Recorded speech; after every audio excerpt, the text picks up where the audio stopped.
สิรวมกันอยู่หั่นสาปนกันไปซั่นซะเงินแคมทางสิเป็นสาวผู้ไทยเป็นม่วนชื่อนะไผสิมักเฮาขี้ลายเลยขี้ลายเอ้าจานลอยได้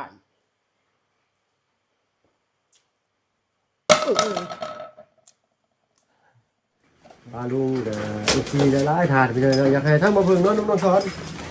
เอามาให้แล้วบาดนี้นอนให้แล้วพี่น้องเนาะเอาอย่าลืมเข้าเบิ่งกันเด้อพี่น้องเนาะได้เนาะง่ายๆนี่อย่าดอกคืนหนึ่งคืนเดียวบ่ได้ว่าแต่คืนหนึ่งคืนเดียวแล้วนอนเจ้าเลย เห็นข่อยว่าแล้ว เห็นเจ้าน่ะเห็นอยู่จ้าคลิปนี้มาให้ปลาลุง FC เบิดทุกท่านได้พี่น้องเนาะแต่เรื่องนี้เราบอกเพิ่งว่าสิมานอนน้องๆสอนกันเลยมาเนาะแล้วพอดีแหละมื้อนี้ถือโอกาสบ่มีเงินจ่ายค่าห้องแล้วเนาะก็มาขอพักขอเซาน้องสอนก่อนเนาะ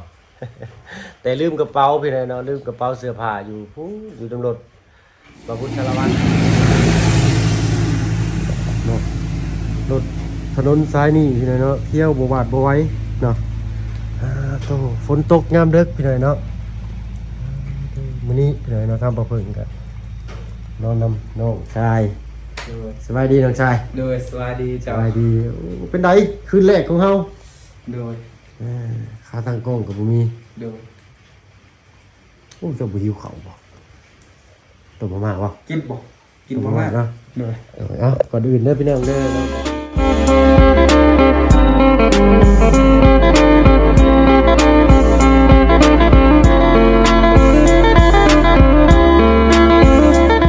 ทักทายเนาะกับทักทายสบายดีผู้ใหญ่ใจดีเด็ก FC เบิดทุกท่านที่เข้ามาชมช่อง YouTube เอาเพิ่งเคยหลายคือเก่าบ่ว่าฝั่งไทยฝั่งลาวหรือก็ทั้งฝั่งต่างประเทศก็ยินดีต้อนรับเข้าสู่ช่อง YouTube เอาเพิ่งเคยหลายเช่นเคยพี่น้องเนาะวันนี้อยู่บ้านช่องกันซานของน้องสอนเท่าพ่อเพิ่นนอนแล้วเนาะคือพ่อเพิ่นแค่เสียงดังแฮงจักขอโทษขออภัยทำเวลาเพิ่นเนาะเอาข่อยเว้าข่อยจ้าเอามันบ่ข่อยได้นี่เนาะ เสียงไงดังเฮงๆเนาะเอาหน้าเอาในไปใส่ส่งข้ายาวเลยแล้วก็ได้มันจะเย็นเลยพี่น้องฝนตก โดยฝนตกแล้ว เอาสิต้มหม้อมา บ่ต้มน้ำร้อนนั่นเด้ อ๋อเสียน้ำร้อนเอา โดย โอเคเนาะขาตั้งของมันมีซ้ำไปหน่อยเนาะปิดทางนี้ก่อนไปรู้สึกว่าแบบ วิวดังหูดังชาวบ้านชาวซองก็เป็นสิ่งเงียบสงัดบ้านเราอุ้ยไว้ที่เหยเสียงเนี่ยเลยลูก เสียงเนี่ยนี่บ่ไว้เอาฝนตก จะอยู่ใส่แจกค่อย โอเคยังไงนะ แจกข้างประตูด้วยนะ ใครประตูหาบ่เห็นบัตรเลี้ยวกันเฮ้ยนี่บ่เป็นหน้านี่ใช่พี่น้องต้องสอนเพิ่นอันเอาอะไรก่อนเอากระเจ้ไข่ของพวกเพิ่นก่อนเอาไปเลยเนาะทางต้องสอนยางหากระเจ้เห็นแล้วบ่ นี่มา เห็นแล้ว ได้กิน โอ้ยไอ้เอาห่อหนึ่งก็ได้ดอกไอ้นะเอาไฟก็เป็นดื้อๆๆๆเนาะนี่ มาซองแล้วนะ บ่ไอ้กินหัวเดียวพอไอ้บ่ค่อยกินลายไปได้ยามดึก กินห่อเดียว ด้วยกินรถจากสพ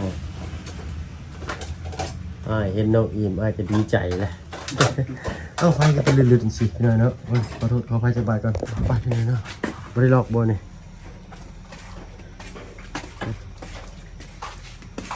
ยามค่ำคืนตกฝนตกมื้อนี้พี่น้อยเนาะโอ้ยทางกำลังสิแห้งบ่ตกอีกเลยฝนก็ได้บ้านน้องชนที่ว่าโอเคสุดเลยนะพี่น้อยเนาะเอาทางน้องเป็นเอานี่กันเอาน้ำดึกๆมาแล้วก็ว่าวจะสิว่าวไปจังพี่น้อยเนาะเอาใส่เงียบสงัดเดี๋ยวนี้เนาะต้องคอยว่าวครับเยี่ยมเรียบร้อยเนาะนี่เนาะขาตั้งกล้องกับบุมีบาตานี่ โดย จะได้ลองใช้มื้อนี้ โดยสวัสดีเด้อเจ้า โดยต้องตุ่มมาม่ายามดึกก่อนพี่เนาะ โดย ปกติจะกระลุกขึ้นมากินยามดึกอยู่น้องจอย โดยดึก กินอยู่เนาะ กินห่อหนึงพอ ครับ ห่อหนึงสองห่อ แล้วแต่มือวะ โดยถึกเอามือตื่น ส่งค่าสั่นก็บ่มีบ่ บ่มีแต่ทรงขายาว ไอ้ก็จะเปลี่ยนส่งนี่ บ่มีเอาทรงเฮาก็ได้2ทรงมันเฮาเพิ่งสักมาใหม่แม่ บ่เป็นหยัง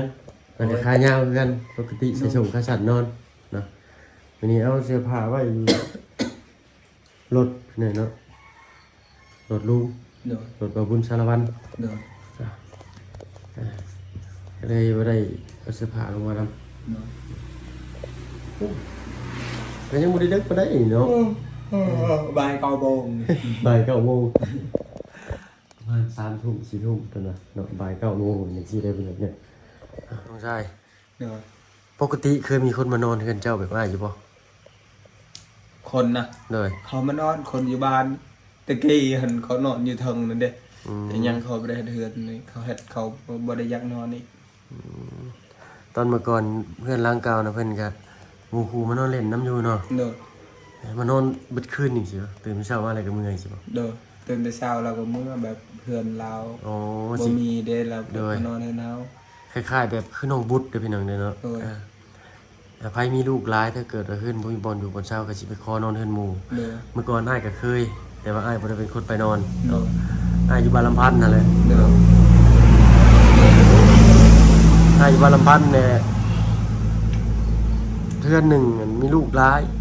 เพิ่นบ่มีบ่อนอยู่บัดนี้เลยค่ำมาแล้วก็ให้ลูกไปนอนนำเฮือนผู้อื่นเนาะ เด้อ คือกันพี่น้อยเนาะแต่ก่อนน่ะหนาวบ่มื้อนี้เย็นๆเนาะ เด้อเย็นๆหนาวๆและ เย็นๆหนาวๆ เด้อ เอาพี่น้อยเนาะเปลี่ยนบรรยากาศถ่ายแต่กลางเว้นไลฟ์มาถ่ายกลางคืนบัดนี้ เด้อ เบิ่งถ้ามาเพิ่นหาบอลตั้งกล้องกับพี่น้อยเนาะ เด้อ พี่น้อยเนาะได้บอลตั้งกล้องแล้วบัดนี้ฮึบซูมเข้าหาน้องซ้อนเสร็จลมเลยพี่น้อยเนาะตั้งเอาเอ้ยยุ่งเอาพี่น้อยเนาะมันจะกระดูกพี่น้อยเนาะขอโทษขออภัยมีหลาย เด้อสบายดีเด้อ มันเป็นครั้งแรกที่ว่ามาข้างแรมอยู่เรือนตรงสอนที่ไหนเนาะเกิดนอนอยู่ที่นั่นเสียงเกิดชีวิตเสียดไปเลยเนาะ เด้อเด้อครับ เมื่อเราเขาเรียกค่าขึ้นเลยเนาะเป็นค่าเลยเนาะ ก็มีอาหารกินพอได้กินมาม่าเนาะ เอาเยอะแล้วมันคือแบบอาหารติดเชื้อที่อะไรเป็นเนื้อส่วนรวมโอ้ไว้ใส่เพื่อนเป็นบางทีทั้งที่เราคือมาเรื่องของเรา โดน เราเปลี่ยนใส่เองเนาะ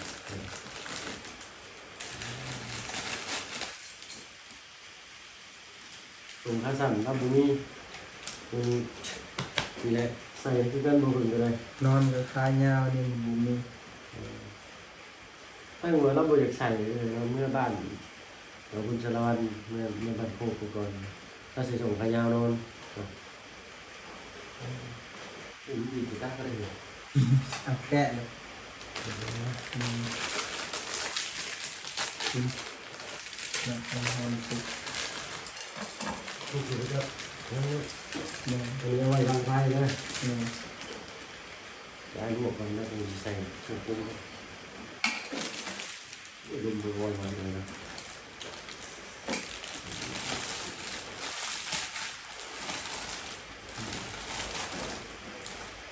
น้ำหน้ามีกระนาว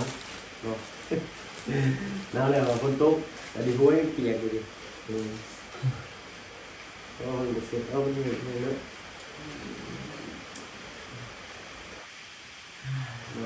รุ่นมึงก็เจอมีเพียงเนาะทางบ้านลงซ้อนมีอะไรทางบ้านเราให้เชื่องเพื่อนเลยที่มีการปลูกสร้างเป็นบ่อหรือจังใดเนาะแต่ก็ทางบ้านน้องแล้วไปเลยเนาะแต่เขาฝากเก็บน้องแล้วนั่นในคลิปนึงเลยนะทางเราเพิ่นแต่ที่ได้ไปประจำการอยู่หันหลักไปเลยเนาะเป็นหลักๆเลยสิครับเด็กเพิ่นบางคนเขาไปที่เนี่ยเป็นอะไรส่วนอะไรมือเชื่อต้องไปตอนแรกนี่เป็นน้องบอกว่าน้องเป็นเรื่องเรียนมาตอนแรก โดยจ้ะ ตอนเที่ยงเมื่อที่มันจะกลับมาที่มันจะกลับมาเลยที่รถกลับไปเลยมันจะนอนถ่ายตาที่ชูน้ำที่ไหนเนาะตากผ้าตากฝนแต่ก็เป็นไข่เป็นนาว เป็นได้บุญได้บุญสื่อดิน เดี๋ยวคักงาน เนาะ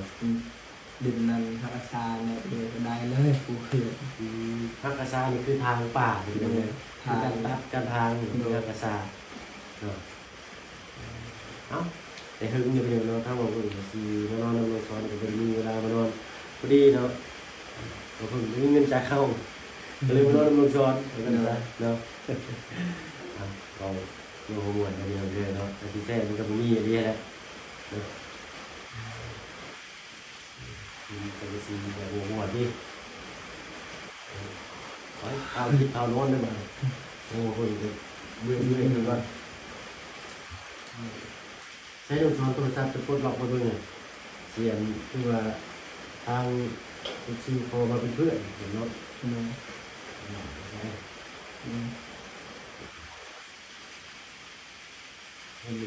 ผู้ก็เสียดี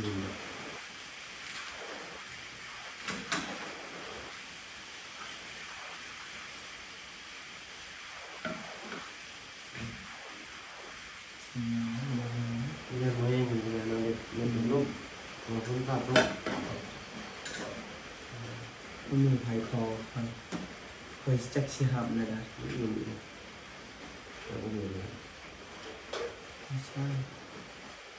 เคยยอมแหละเคยบ่เห็นเขาคอ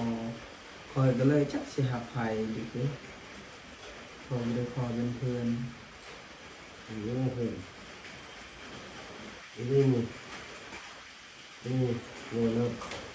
นี่เป็นคอมาดูนี่ ข่าวกับผู้หนึ่งคอ DAN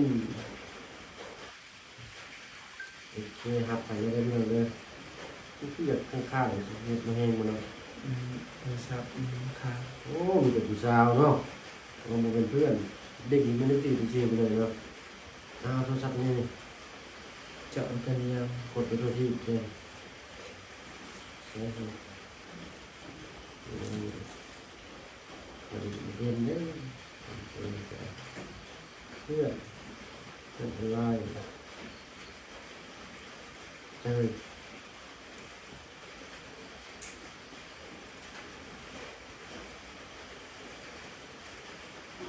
ทุกวันขึ้นเป็นเหมือนเป็นยังไงครับนี่เพื่อนจะรับอยู่ดิทางซ้อนเป็นรับไปแล้วไปเลยนะ มีแต่ผู้หนึ่งนั่นแหละเพื่อนมันมีคนคอดิ นี่เป็นอะไรเป็นอันนี้นำให้เป็นเพื่อนนี่ครับ มีแต่คอเขาเลย ขอบคุณอย่างนี้นี่เรานี่เดี๋ยวเขาเป็นเพื่อนเพื่อนไปเลยเราผมไม่เพื่อนว่าเขาเป็นเพื่อนต้องใช้เราเขาเล่าอันหักไปเลยแหละเห็นไหม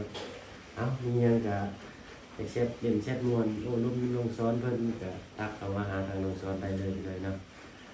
ลงซ้อนเป็นคนบ่ยิงเนาะแต่ว่าเป็นเห็นเด็กอยู่มากกับชินักนั่นแหละที่นั่นเนาะเขาจะว่าเขาบุกบอลหักเพื่อนเลยถึงง่ายก็นี่เรื่องกับกาบนี่มันนี่จะนอนลุ่มเลยนอนนั่งนอนฟังลุ่มเลยก็เลยง่ายมุ่งก็ใส่ก็ได้ง่ายแล้วถ้านอนกินข้าวก่อนไว้เนี่ยง่วงนอนเลยยาจุดยุ่งนี่บ่ บอกว่าบ่เปิดยุงไม่ได้ลาย ยุ่งละลาย ยุงคนนี้ มีมุ่งอยู่เลยเนาะเงียบขันมาบ้านเลยเนาะ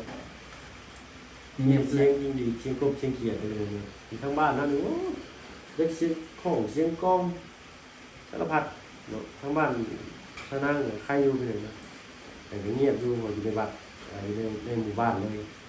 ทั้งบ้านเราเพิ่งเองต้องพกไปนอนอยู่นะเนาะทำคืนเราตื่นชั้นจอนดึกเนี่ยสำนีต้องเที่ยวเลยเนาะสำจอง3-4 ทุ่มนะส่วนทางนี้ประมาณทุ่มหนึ่ง6 โมงหรือทุ่มหนึ่งหรือ2 ทุ่มนี่นะสีสงัดติ้งเนี่ยเงียบสงัด น้อย เงียบแปลเลยเนาะภาษาจับ เงียบ เนี่ย เงียบแปลมันช่างรอ ตะบึงซ่อมรอ เนื้อเงียบงัว งัว งัว งัว งัวแปลว่าเงียบ ว่าได้อยุ่แต่ว่าเขาจืดไม่ได้เลยเนาะเอาเริ่มจากบื้อในการเก็บโนนเนี่ยเป็นยังไงเราเล่าเลย ซุยๆกันเลยตาตกเบื่อๆลงเอาอดใจรอจังหน่อยเลยเบิ่งได้บ่ฝนลูกปังใส่กันน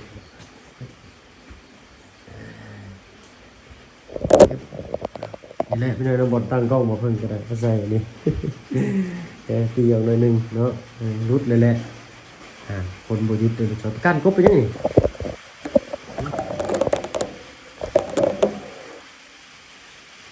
ตานอนตรงนี้ตรงงวยแล้วไงเนาะ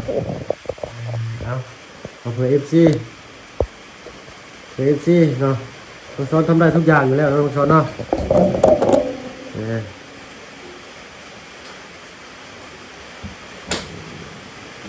ันนี้ก็นอนแล้วสินอนทางไหนน้องช้อนได้ก็ได้ ทางไหนก็ได้เนาะแต่ต้องเอาทางนี้ขึ้นเทิงนี่ตามหลักมันเจ้าน้องช้อนเอาทาง10นี่ขึ้นเทิงเนาะมื้อหน้าจะปูใหม่แต่เป็นเอาขึ้นเทิงก็ได้แต่มื้อนี้บ่ยากนอนรับไปก่อน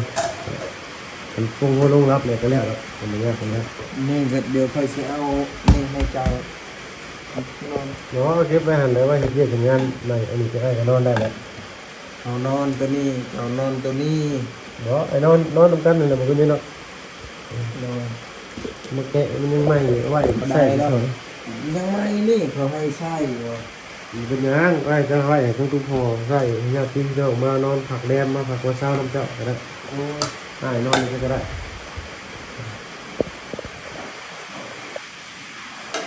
เนี่ยนะคุณเหลือว่ามันจะตกลงเลยบ่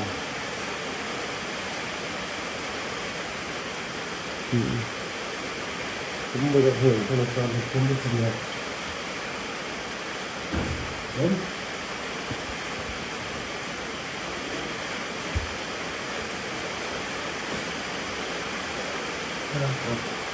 ดีไหมดีก็เข้ามากบ้าหลาย เก่งเลยสอนดีเลยเนาะ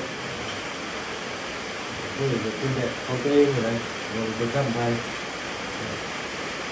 น้ำก็ได้ ให้เราได้เล่นไพ่พ่อไหม แรงนะ สิเล่นไพ่เนี่ยเราจะได้ เราเสียกันสินค้าอย่างเดียวเราเบิ่งเข้ามาพูดกันเอาไม่ใช่กับกระดาษกระดาษ เป็นตกวะ เนี่ยเป็นต้นเสียงเสียงกระสีดังชั่วดูสิเลยเนาะ เป็นตกฟ้าห้อง ไหนเนาะเป็นอะไรน้องชายซุกเลยบ่ได้ยินอยู่บ่ปะลุง14ก็ได้ โดย ปั๊บโอ้ทุ่งเดี๋ยวนะผมนี่แหละของแซ่บยำสุกเชิญ กินแต่พูลหอพ่อเนาะพออิ่ม ตะกี้กินซุมื้ออยู่ได้พี่น้องไปเฮ็ดงานอยู่เยาวราชอยู่ถนนเสือป่าเนาะเฮ็ดร้านอาหารร้านหัวเชียงฮงนี่พี่น้องเนาะเฮ็ดพวกขนมปังซาลาเปาเฮ็ดขนมจีบเฮ็ดหลายอย่างอยู่ก็เป็นลูกมือเพิ่นนี่นะเนาะปั้นแป้งขนมปังมีขนมเปี๊ยะขนมไหว้พระจันทร์ก็มีพี่น้องเนาะเฮ็ดนะแล้วก็ซาลาเปาขนมจีบนี่มันทอดเฮ็ดช่วงตรุษจีนบ่พี่น้องเนาะเพิ่นทอดเฮ็ดนะจีเฮ็ดแล้วก็ทอดเสียงยังต้องสองเถื่อให้ตกใจเลยนี่ก่อน เราเป็นยัง อยากนอนเลยข้อพับไปแล้วก็ได้เอามามั่มก่อนจึงนอนนึบ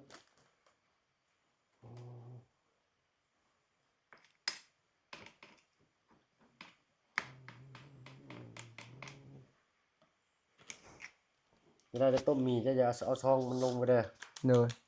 ซองพลาสติกมันตัวลงไปน้ำมันหมอเด้อ โดย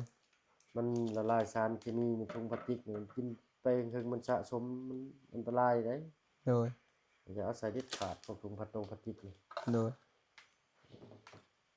บางคนต้มก็สิมักถิ่นถุงมันลงไปน้ำเลยสิหน่อยเนาะมันก็ละลายน้ำสารเคมีก็กินลงไปก็ไปนอนอยู่ท้องคือเก่าเอาแหละหลีกเลี่ยงได้ก็หลีกเลี่ยงเอา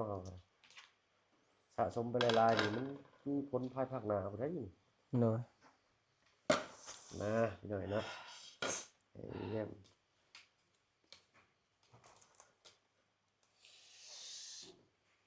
หอมเป็นไงเอ้าลองชิมมึงอยู่น้องชาย แซ่บ ผู้สาวบอกเลิกบ่อกหักแท้นี่เนาะน้องชายสอนเรื่องผู้สาวให้ฟังดู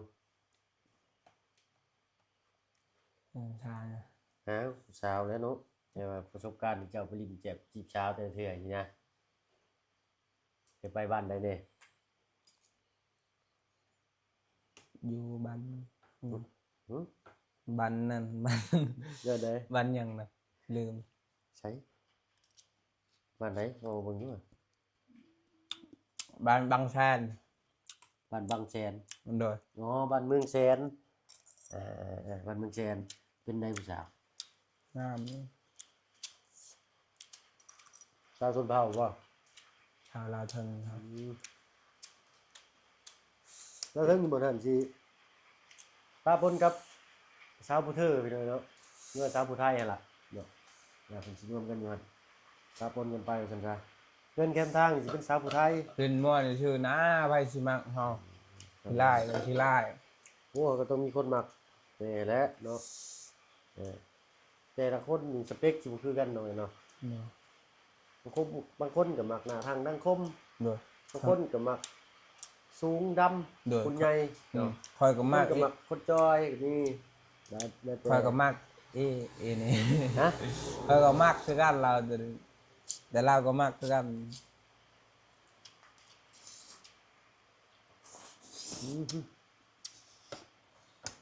ชุด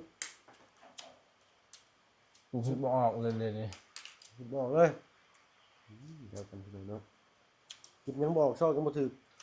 กินข้าวซิก่อนเนาะต้มมาม่าตานี่ก็ซุยเขาไปเลยเนาะ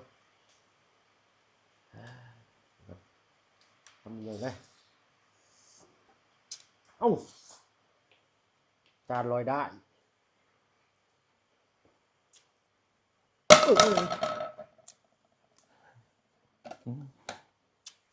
ขอโทษพี่น้องขอโทษเสียงดังนิดหน่อยทั้งตุ้มห่อตื่นเลยรัก แซ่บเนาะ พูดเลยจริงเลย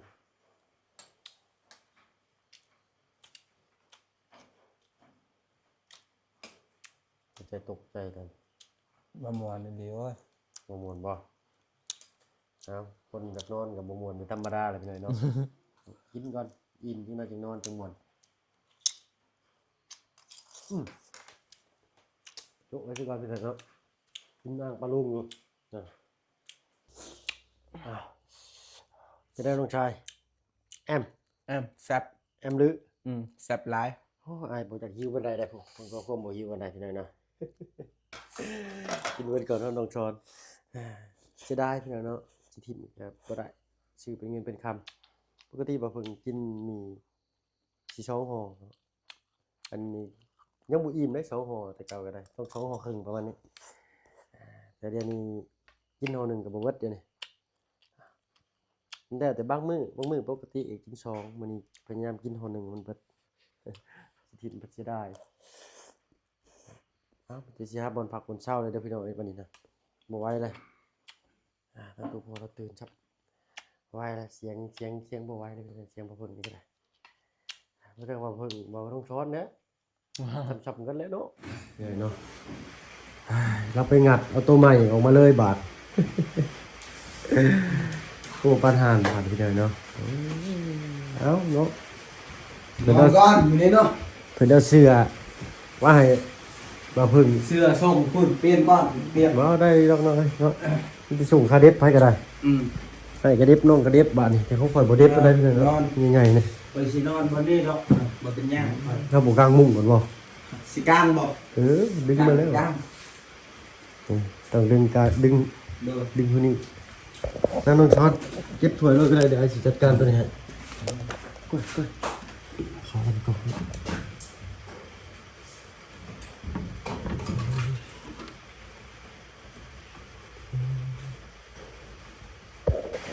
เลยเนาะเสือกบ่มีเด้อบันเชือกอีกบอลหนึ่ง เบิ่งเสียบกันเด้อ โอเคขาดอีกหูหนึ่งอยู่เลยเนาะ มุ้งโอ้เมียกันนะโอ้ตัวมุ้งเปิดกระทุนเบ้อนี่ โอ้มุ้งใหม่คือว่ามีอยู่ตรงช้อนยุ่งบุกินเจ้าบ่นี่หาเลือดออกไอ้ย่านนะขาข้างนอกเป็นเอาเสียกมาก่อนทีเดียวเนาะมัดหูนึงใส่ ใส่อยู่ในเป้านี่เสือกเคยชื่อเก็บสลิง สลิงกระสอบถึงมือว่าไปหาการกบอยู่ที่สิขาดได้ต้องชนนะ เดี๋ยว โอ้ยเบา มันบ่มีแล้วกบตรงเดียวนี้ นี่มาบนบ้านป่าคุณบอยเอาเสือกไว้อยู่เอาพี่หน่อยเนาะต้องผมตะปูเอาพี่หน่อยเนาะมาจัดให้ตามคำคอเด้อพี่น้องเด้อเนาะทางปาลุงFCหลายทานอยากให้นอนน้ำเบาพึ่งเนาะ ขอโทษขออภัยเนาะ อาจารย์เชือก เอาแต่สองอันได้บ่ ช่องอันบ่ มันมีเชือกเอ็นได้อยู่ในผม เอาตัวนี้เนาะ โอเคเด็กใส่ไฟลงลายอยู่เดี๋ยวทางบ่พึ่งสิมีแนวเฮ็ดทางนอกกันอยู่มื้อนี้ก็มาตามคำสัญญาและทำตามคำเว้าของบ่พึ่งไปเลยเนาะว่าสิมานอนน้ำนองสอนปาลุงก็FCหลายทานไปเลยเนาะอยากให้ทั้งบ่พึ่งนอนน้ำนองสอนเอามาให้แล้วบาดนี้นอนให้แล้วพี่น้อยเนาะเอาอย่าลืมเข้าเบิ่งกันเด้อพี่น้องเด้อเนาะบ่มีหยังที่สิเกินความสามารถว่าซั่นซะเนาะ ถ้ามันบ่ใหญ่เกินไปอย่างนั้นเนาะเนาะมีเสียงรถจักรเสียบ่ยิดนอกประตูหนึ่งสองประตูดีพะน้องเอาจะมัดเลยถึงบริบาลสุดเล็งไปเลยเนาะ เอาเลยเต็มที่ตัวดึงให้กันเลยหนึ่งช้อนจีขาดต้องช้อนจีขาดมุ่งตัวใหม่บ่มีบ่น้องหรือเอาให้ทั้งตัวพอใส่อยู่เทิง ตัวไม้ใช่ตัวไม้ บ่เอานี่แหละเอาเทิงมือหน้าหั่นไปให้เจ้าใช้อันนี้มันขาดแล้วบ่เป็นหยังดอกไอ้นอนได้เดี๋ยวหน่อยได้เนาะนี่ไงนี่ยาดอก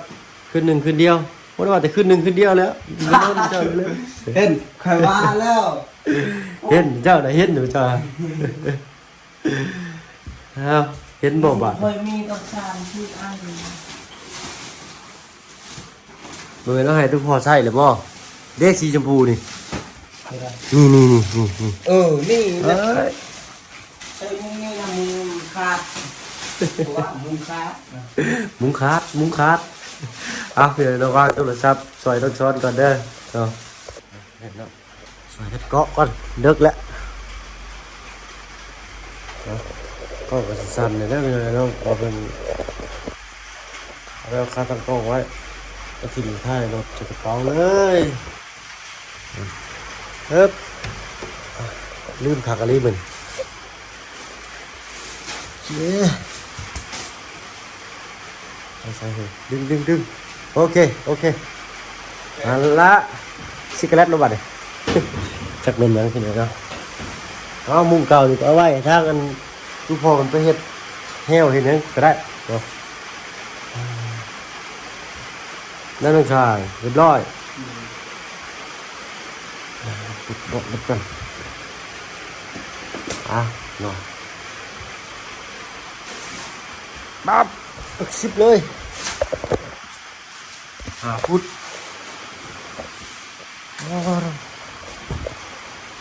เราเอาตัวใหม่เลยให้ค่อยไปเลยเนาะทำยังนี่ โอ้ยอาซอนจะมาเบิ่งอยู่นี่นี่ตีนหมูวิดดินโอ้ยเสือกผ้านี่เชือกเลย เสือกเนี่ยเขาไว้นี่มันโอเคมัดจริงข้างนั้นต้องเดินต่ำลงปึ๊บ ตัวการแต่เจ้าเชือกของผู้ใหญ่ จังหวะยันยุงโอ้มันกินได้ใครจะดอกไอ้ถอดเลย เดี๋ยวนี่ว่าเบิ่งแต่ว่าลุงเบิ่ง คนงานเกิดกลางมุ้งเอ้ยโก้ปัญหาบัดตอนนี้เอาไอ้ก็ได้กลางอยู่ผู้เดียวแล้วนี่ เลย จะกระดึงนี้ เขาไปยากเขาว่าไปนอนเคยกลางมุงตลอด เคยนอนเย้ได้อยู่ดึงอยู่ เคยนอนบ่ลง นอนบักยุ่งไอ้สิกินจ้ะเอาดึงไปจิกเอารถกางเอานี่ดึงกันไปตรงกัน บ่เป็นยังนะ ดึงไปแล้วได้อยู่แล้ว คอยไปยาก นี่ได้เลยฮะได้อยู่พี่หน่อยเนาะ